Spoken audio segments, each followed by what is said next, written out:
Hi, today for BIDmas we're in Three Little Birds, which is located in the Brick Centre, having a look at Christmas gift ideas.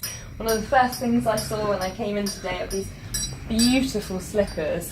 So these beautiful handmade slippers are made in Kathmandu, and although they're available all year round, we particularly like them for Christmas because who doesn't like slippers for Christmas, to be quite honest.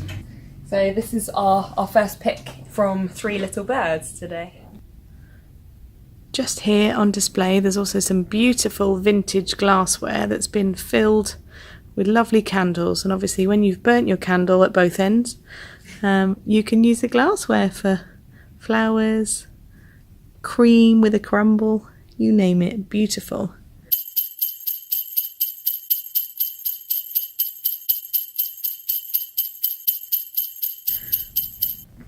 And I've just discovered this gorgeous sequin bucket bag, which is definitely going on my Christmas list.